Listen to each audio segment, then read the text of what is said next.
Question number 35. ಒಂದು ಸಮತಟ್ಟಾದ ನೆಲದ ಮೇಲಿನ ಒಂದು ಗೂಟದಿಂದ ಅದೇ ನೆಲದ ಮೇಲಿನ ಒಂದು ಶಂಕುವಿನಾಕಾರದ ಡೇರಿಯ ತುದಿಗೆ 30 ಡಿಗ್ರಿ ಉನ್ನತ ಕೋನವು ಉಂಟಾಗುವಂತೆ ಒಂದು ಹಗ್ಗವನ್ನು ಬಿಗಿಯಾಗಿ ಎಳೆದು ಕಟ್ಟಿದೆ. ಚಿತ್ರದಲ್ಲಿ ತೋರಿಸಿರುವಂತೆ ಡೇರಿಯ ಗೋಡೆಯ ಅದೇ ನೆಲದಿಂದ 60 ಡಿಗ್ರಿ ಕೋನವನ್ನು ಓರೆಯಾಗಿ ನಿಂತಿದೆ. AC = 8 ಸೆಂಟಿಮೀಟರ್ AC = 8 ಮೀಟರ್ ಆದರೆ ಈ ಪ್ರಶ್ನೆಗಳನ್ನು ಉತ್ತರಿಸಬೇಕು ಅಂದಾಗ ABCD ಅಂತ 4 ಪ್ರಶ್ನೆಗಳದಾವ. ನಾವು ಈ ಸದ್ದ ಮೊದಲ ಎ ಪ್ರಶ್ನೆಯನ್ನು ಬಿಡಿಸೋಣ ಅಂತ. ಅಂದರೆ ಯಾವುದು? ಡೇರಿಯ ಎತ್ತರ. ಏನು? ಡೇರಿಯ ಎತ್ತರ. ಕ್ವಶನ್ ನಂಬರ್ ಎ, ಇದರ ಉಪಪ್ರಶ್ನೆ ಎ, ಡೇರಿಯ ಎತ್ತರ.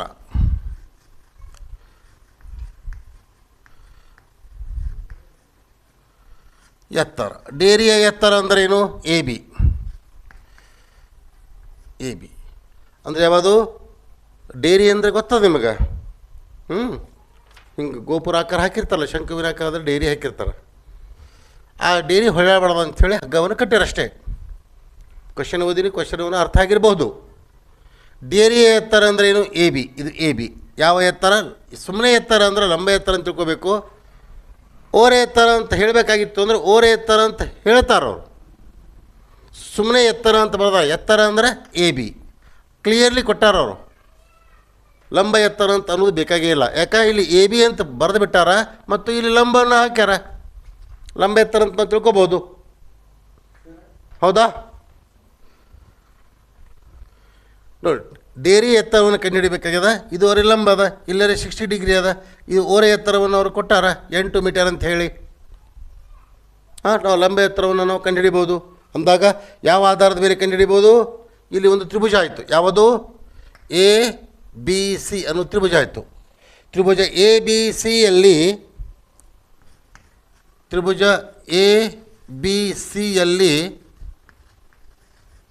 ಅಷ್ಟೇ ತ್ರಿಭುಜವನ್ನು ಗಣನೆಗೆ ತಗೋರಿ.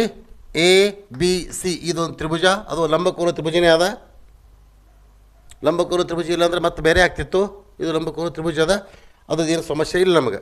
ಇನ್ನು ಸೈನ್ 60 ಡಿಗ್ರಿ. ಸೈನ್ 60 ಡಿಗ್ರಿ ಅಂದರೆ ಏನು? ಇದು ಸೈನ್, ಇದು ಆದಲ್ಲ ಇದು. ಇದು ಸೈನ್ 60 ಡಿಗ್ರಿ = ಸೈನಿಗೆ ಏನಂತೀವಿ? ಅಭಿಮುಖ ಬಾಹು ಅಪಾನ್ ವಿಕರ್ಣ ಅಂತೀವನಿಲ್ಲೋ. ಅಭಿಮುಖ ಬಾಹು ಅಂದರೆ ಯಾವುದಿಲ್ಲಿ? ಇದರ ಅಭಿಮುಖ ಬಾಹು ಅಂದರೆ ಏನಾಯಿತು? AB ಆಯಿತು. ಹೀಗಾಗಿ ನಾನು ಅಭಿಮುಖ ಬಾಹು ಅಂತ ಬರೀದೆ, AB ಅನ್ನು ಬರಿತೀನಿ. ಇನ್ನು ವಿಕರ್ಣ ಅಂದರೆ ಯಾವುದು? AC. ಸೈನ್ 60 ಡಿಗ್ರಿಯ ವ್ಯಾಲ್ಯೂ ಎಷ್ಟು? √3/2. √3/2. AB ಅಳತೆ ಗೊತ್ತದಲ್ಲ? ಇಲ್ಲ, AB ಅಳತೆ ಗೊತ್ತಿಲ್ಲ. AB ಅಳತೆನ ಕಂಡುಹಿಡಬೇಕಾಗ್ಯದ.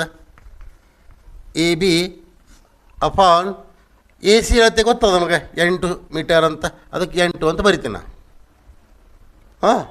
ನಮಗೇನು ಬೇಕಾಗ್ಯದ? AB ಅಳತೆ ಏನೇ ಬೇಕಾಗ್ಯದ ಅಂದ್ರೆ √3/2 ಆಗಬೇಕಾಗಿತ್ತು.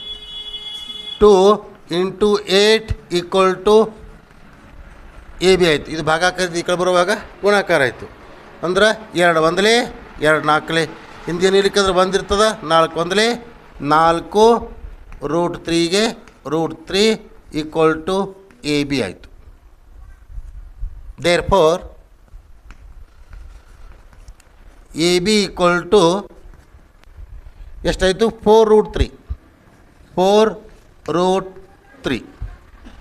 ಇದು AB ಅಳತೆ ಆಯಿತು. ಏನಾಯಿತು? ಕ್ವಶನ್ ನಂಬರ್ ಎನ ಮುಗಿಸ್ತೀವಿ. ಇನ್ನು ಬಿನ ಸಾಲ್ವ್ ಮಾಡ್ತೀನಿ ನೋಡ್ರಿ. ಇನ್ನು ಬಿ ಅಂದರೆ ಏನು? ಬಿದು ಏನು ಹೇಳ್ತದ? ಡೇರಿಯ ಪಾದದ ತ್ರಿಜ್ಯ. ಡೇರಿಯ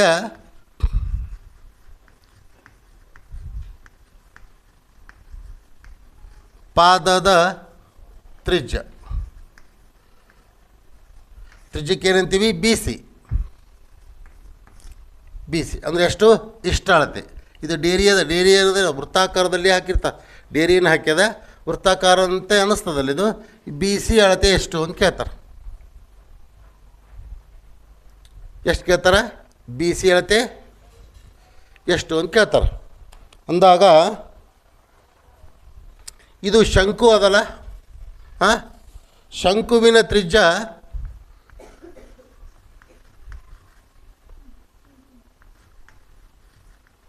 ಶಂಕುವಿನ ತ್ರಿಜ್ಯ ಶಂಕುವಿನ ತ್ರಿಜ್ಯ ಅಂದರೆ ಏನಾಯಿತು? B C ಆಯ್ತವನಿಲ್ಲೋ. ಡೇರಿಯ ಪಾದದ ತ್ರಿಜ್ಯ ಅಂದ್ರೆ ಒಂದೇ, ಶಂಕುವಿನ ತ್ರಿಜ್ಯ ಅಂದ್ರೆ ಒಂದೇ. ಅಂದಾಗ ಇಲ್ಲಿ 60 ಡಿಗ್ರಿ ಅದ. ನಾವು ಇದನ್ನು ಕಂಡುಹಿಡಬೇಕಾಗ್ಯದಲ್ಲ, ಇಲ್ಲಿ ಸೈನ್ ಹಾಕಂಗಿಲ್ಲ. ಇಲ್ಲಿ ಏನು ಹಾಕಬೇಕು? ಕಾಸನ್ನು ಮೆನ್ಷನ್ ಮಾಡಬೇಕು. ಕಾಸ್ 60 ಡಿಗ್ರಿ ಈಕ್ವಲ್ ಟು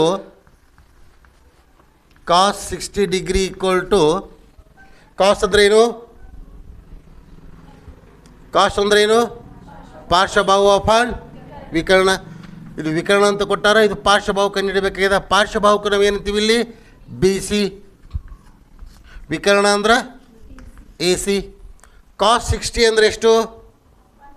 1/2 ಹೌದಾ? 1/2 ಹೌದಾ? 1/2. ಹಾಂ, ಬಿ ಸಿ ಅಳತೆಯನ್ನು ಕಂಡುಹಿಡಬೇಕಾಗ್ಯದ. ಬಿ ಸಿ ಅಷ್ಟೇ ಇರಲಿ. ಎ ಸಿ ಅಳತೆ 8 ಮೀಟರ್ ಅಂತ ಅದ. ನಾವು 8 ಅಂತ ಬರ್ಕೋತೀನಿ.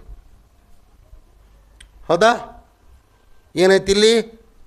1/2 into 8 equal to B C ಆಯಿತು.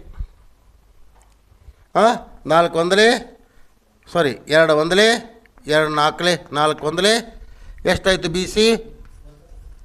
B C equal to 4 meter ಆಯಿತು. ಎಷ್ಟಾಯಿತು? ಬಿ ಸಿ ಎಷ್ಟಾಯಿತು? 4 ಮೀಟರ್ ಆಯಿತು. ಅರ್ಥ ಆಯ್ತಾ ಹೇಳಿದ್ದು? ಇಲ್ಲಿ 4 ಅಂತ ಬರೆದು ಬಿಡ್ತೀನಿ ಬೇಕಂದ್ರೆ. ಎಷ್ಟು ಬಂದಿತ್ತು ಆಗಲೇ? ಹಾಂ, 4√3 ಬಂದಿತ್ತು. ಅದನ್ನು ಬರೆದು ಬಿಡ್ತೀನಿ. 4√3 ಬಂದಿತ್ತು. ಅರ್ಥ ಆಯ್ತಾ? ಇನ್ನೇನಾಯ್ತು? ಇದು ಕ್ವಶನ್ ನಂಬರ್ ಬಿ ಎಂಡ್ ಆಯಿತು. ಇನ್ನು ಕ್ವಶನ್ ನಂಬರ್ ಸಿ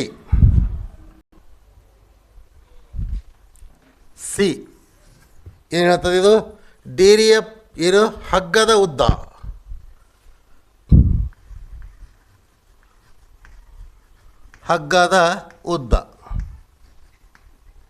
ಹಗ್ಗದ ಉದ್ದ ಎಷ್ಟದು? ಇದು ಏನಂತಾರೆ ಇಲ್ಲಿ? ಎ ಡಿ ಅಂತಾರೆ. ಎ ಡಿ ಅಂದರೆ ಯಾವುದು? ಎ ಡಿ ಅಂದರೆ ಯಾವುದು? ಇದು. ಇದರ ಅಳತೆಯನ್ನು ನಾವು ಕಂಡುಹಿಡಬೇಕು. ಹಾಂ, ಇದರ ಅಳತೆಯನ್ನು ಕಂಡುಹಿಡಬೇಕಾಗಿತ್ತು ಅಂದರೆ ಯಾವ ತ್ರಿಭುಜ ಕನ್ಸಿಡರ್ ಮಾಡಬೇಕಿಲ್ಲಿ? ತ್ರಿಭುಜ ಎ ಬಿ ಡಿ. ತ್ರಿಭುಜ ಎ ಬಿ ಡಿಯಲ್ಲಿ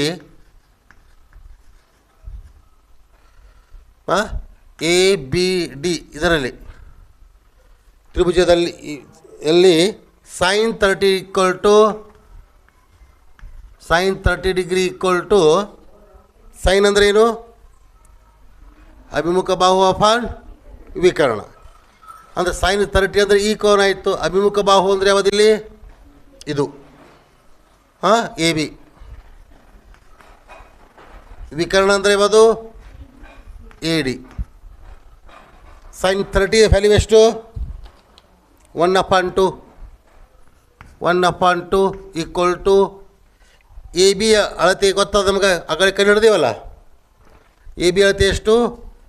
4√3 ಎ ಡಿ. ಅರ್ಥ ಆಯಿತು? ಇಲ್ಲಿ ಊರೇ ಗುಣಕಾರ ಮಾಡ್ಕೋರಿ. 1 into A D equal to 4√3 into 2. ಒಂದು ಎ ಡಿಲೇ ಎ ಡಿ ಈಕ್ವಲ್ ಟು ಈ 2 ಮತ್ತು 4ಕ್ಕೆ ಮಾತ್ರ ಗುಣಾಕಾರ ಮಾಡಬೇಕು. 4 2 8√3 ಮೀಟರ್. ಎಷ್ಟಾಯಿತು? ಎ ಡಿ ಅಳತೆ 8√3 ಮೀಟರ್. ಇಷ್ಟಾಯಿತು. ಅರ್ಥ ಆಯಿತು? ಏನಾಯ್ತು ಇಲ್ಲಿ? ಸಿನೂ ಆಯಿತು. ಇನ್ನೇನು ಕೊನೆಯ ಪ್ರಶ್ನೆ ಡಿ ನೋಡ್ರಿ.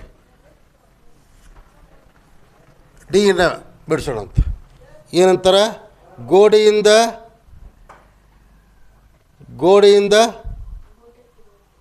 ಹಾಂ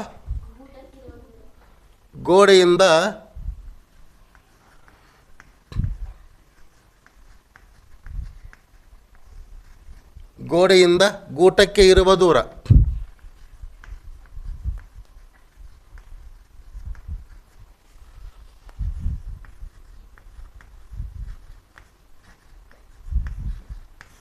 ಏನಂತೀವಿ ಅದಕ್ಕೆ? ಗೋಡೆಯಿಂದ ಗೂಟಕ್ಕಿರುವ ದೂರಕ್ಕೆ ಡಿ ಸಿ ಅಂತೀವಿ. ಡಿ ಸಿ ಅಂದರೆ ಯಾವುದು? ಇಷ್ಟು. ಅದರ ಅಳತೆಯನ್ನು ಕಂಡುಹಿಡಬೇಕು ನಾವು. ಏನು ಮಾಡಬೇಕಿಲ್ಲಿ? ಬಿ ಡಿಯನ್ನು ಕಂಡುಹಿಡಿಬೋದಲ್ಲ. ಹಾಂ, ಅಂದ ಕಾಸ್ 30 ಈಕ್ವಲ್ ಟು ಕಾಸ್ ಅಂದ್ರೆ ಏನು? ಪಾರ್ಶ್ವಬಾಹು ಅಪಾನ್ ವಿಕರ್ಣ. ಪಾರ್ಶ್ವಬಾಹು ಅಂದರೆ ಬದಿಲ್ಲಿ